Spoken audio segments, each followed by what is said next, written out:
اعوذ باللہ من الشیطان الرجیم، بسم اللہ الرحمن الرحیم۔ ناظرین، آج آپ کی خدمت میں حضرت آیت اللہ العظمیٰ سید ابو القاسم موسوی خوئی کے بارے میں عرض کرنا چاہتا ہوں۔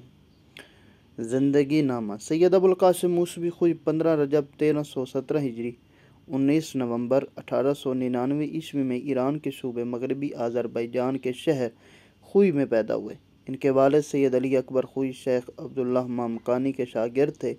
ایران میں تحریک مشروطہ یعنی غیر مشروعہ کی حمایت نہ کرنے کی وجہ سے 1949 خوئی کو چھوڑ کر نجف اشرف میں سکونت اختیار کر لی۔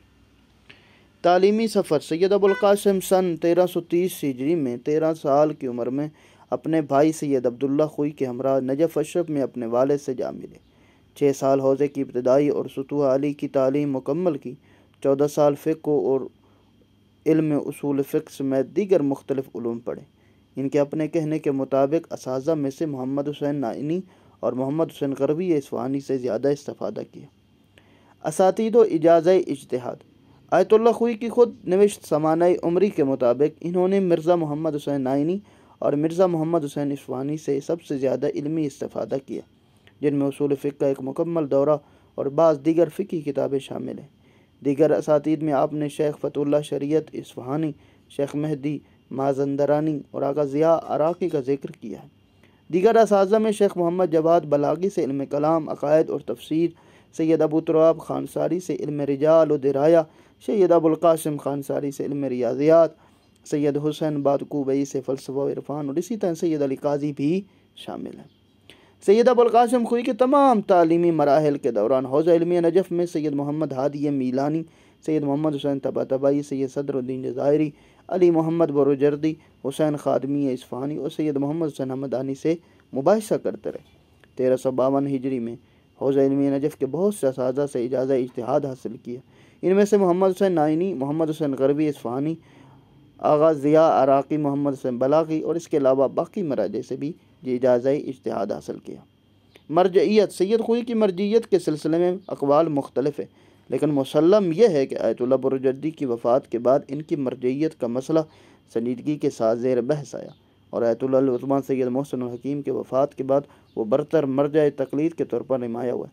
آپ کی مرجعیت ایران کے شیعوں کے درمیان بھی مہم ذکر کی گئی۔ آیت اللہ خوئی کا شمار ان مراجع تقلید میں ہوتا ہے جن کی مرجعیت کا نفوذ عرب و غیر عرب تمام شیعوں میں تھا۔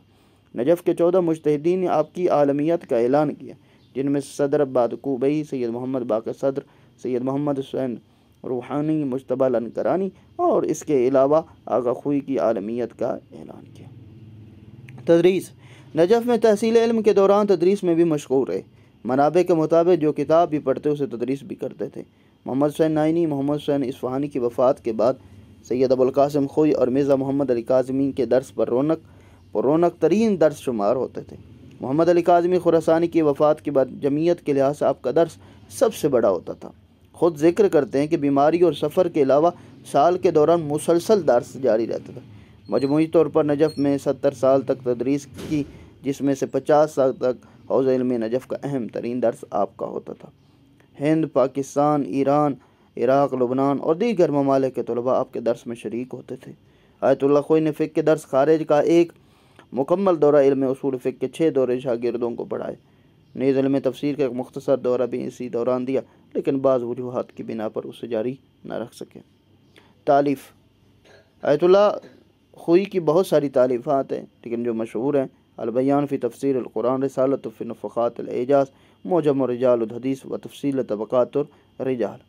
البیان فی تفسیر القرآن، اس کتاب پر سید خوئی نے ایک مفصل مقدمہ لکھا ہے جو بعض قرآنی علوم مباحث نیز سورہ حمد کی تفسیر پر مشتمل ہے۔ البیان ابتدا ہی سے علمی حلقوں میں لائق اعتنا قرار پائی۔ حوزہ اور یونیورسٹیز کے قرآنی علوم کے نصاب میں شامل ہوئی۔ محمد صادق نجمی اور ہاشم زادہ بریسی نے اس کتاب کا بیان در علوم و مسائل کلی قرآن کے خلاصے کا شناخت قرآن کے عنوان سے فارسی میں ترجمہ کیا۔ اس کتاب کے اعجاز والے باب کا ترجمہ مرجعہ اعجاز کے عنوان سے آیت اللہ جعفر سبحانی نے کیا۔ رسالۃ فی نفقات الاعجاز، یہ کلامی اعتقادی کتاب ہے جو انہوں نے قرآن کی کرامت اور اس کے اعجاز کا دفاع کرتے ہوئے نصر الدین کے رمزی نام سے حسن الاعجاز فی ابطال الاعجاز نامی کتاب لکھنے والے شخص کے جواب میں لکھی۔ معجم الرجال الحدیث و تفصیل طبقات الرجال، یہ ایک حدیثی کتاب تھی۔ بلا شک و شبہ کسی مبالغے کے بغیر پوری تاریخ میں علم رجال میں ایسی جامع و کامل سلیس اور مفید تالیف سامنے نہیں ہے۔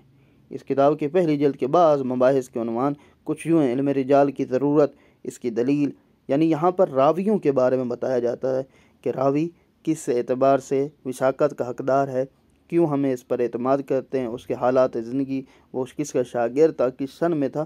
علم رجال ہی اسی کے بارے میں بتاتا ہے، اور اسی طرح یہ مختلف زیر اہتمام نشرات میں سے اس کو انتشار کیا گیا۔ شاگردان، بعض تالیفات میں ان کے 600 کے قریب شاگرد شمار کیے گئے۔ بعض برجستہ شاگردان ان کی حیات استفتاء کے عضو تھے، مثلا صدر آباد کوبی، سید محمد باقر صدر، مرزا جواد تبریزی، سید علی حسینی بہشتی اور سید علی سیستانی، جو آج مرجع جہان تقلید بھی ہیں، یہ انہی کے شاگرد ہیں۔ آیت اللہ وحید خراسانی اور اسی طرح محمد تقی جعفری، سید محمد صنفت اللہ، آغا بشیر نجفی، سید موسیٰ صدر، اس تمام کے تمام ان کے شاگردان ہیں۔ وفات: آیت اللہ خوئی نے بروز ہفتہ 8 صفر 1413 ہجری 8 اگست 1992 حرکت قلب بند ہو جانے کی وجہ سے 93 برس قمری اعتبار سے 96 سال میں شہر کوفہ میں وفات پائی، اور حرم علی ابن ابی طالب علیہ السلام میں واقع مسجد خضراء کے صحن میں دفن کیے گئے۔